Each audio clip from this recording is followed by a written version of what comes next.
to talk today about portfolio loans, right? And some other programs that are geared towards the investors, okay? And also the self-employed. So what's going on with that? So we have what's called portfolio financing. And for anyone who doesn't know what portfolio financing means, essentially that is loans that a bank or institution lender that they hold in-house. They almost create their own guidelines, and then they keep these loans with their own, own funds on their books.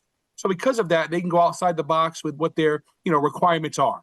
So, you mentioned investors, you mentioned self-employed borrowers, what can we do for them?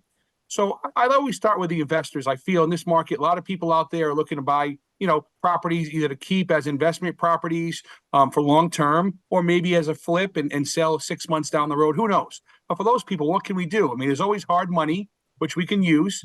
But again, instead of hard money, why not go with something that's on the books, a 30-year fixed rate program? So one of the most popular is called the DSCR loan. Most people have heard of these loans. I'm actually doing a few right now as we speak. It's a debt service coverage ratio loan. Essentially what it is, it's for an investor, can't be owner occupied, 1 to 4 unit property, where we'll take what fair market rent is or what the actual lease agreements in place are on the property to qualify. So what I mean by that is, let's say it's a 3-unit property in Woonsocket. And let's just say, for sake of this argument, fair market rent is $1,500 per unit. So you have a 3-unit property in Woonsocket at $1,500 per unit, times the 3, that's $4,500 a month is what that property brings in.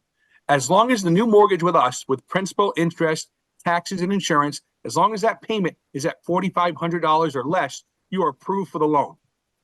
All we look at is your credit score. You can go as low as 620.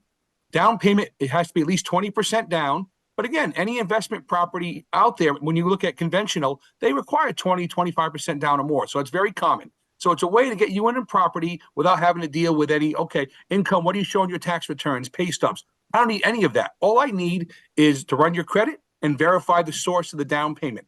Nothing else. Something else, I wanted to touch on briefly was self-employed borrowers. Now, obviously, in this market, a lot of people own businesses. They file what's called a Schedule C on their personal returns, or they have what's called a 1120S for S corps or partnerships. So there are people out there that have businesses, and sometimes you have a good year, you have a bad year, but all of a sudden, 1 year, because it's a lower year, they take a 2-year average typically. So that could skew the numbers. So what do we do for these, self-employed borrowers who have businesses who've done well traditionally, maybe had one tough season? So what we'll do is we'll look at something called the 2 common ones I look at most often. I find that are interesting. One's called the bank statement program. And with this bank statement program, we'll look at either a 12 or 24-month average. So say, for example, you own a pizza parlor, you have a landscaping company, and let's just say your tax returns maybe don't show a ton of income after some of the expenses, but you can show us each month you deposit X and Y dollars. We'll look at a 12 or 24-month bank statement history of what you deposit, and then based on the profession, there's certain percentages that we use based on what we anticipate profit margins are. And we'll look at that. Okay, so let's say it's 50%. Okay, so whatever you deposit over 24 months, we divide it, we figure it out, and then we take 50% of that figure and we use that, we make that as income. That's what we translate that into income. And we'll use it. It's a 30-year fixed rate program. So it's something that, you could still get into a mortgage rates, honestly, might be 1% higher at most than what traditional mortgages are. So not a huge difference. Obviously a little bit of a difference because risk is, obviously a little bit higher. But it's a way to get people into these programs and in houses that maybe don't on paper qualify. So that's the bank statement program we have for 12 or 24 months.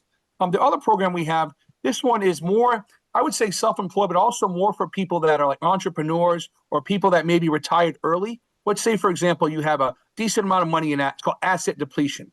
So let's say, for example, you retired at 55 and you want to buy a second home or maybe buy another home. But now the only income you show on paper might be, you might have a pension. But, you say, well, that might not be enough to qualify for a second home. What can I do? Well, we'll look at what you have and say a 401k or maybe something you have in annuities. And we'll take that. Let's say it's $600,000. Use a number. We'll divide it over.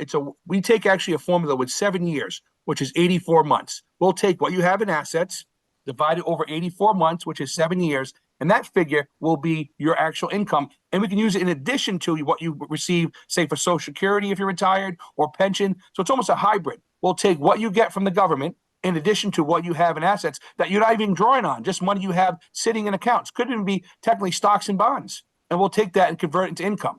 And so this program is the asset depletion is very popular as well, especially for people who are close to retirement age or maybe, cut back a little toward the end of their life before they fully retired. It's a way to get them in homes.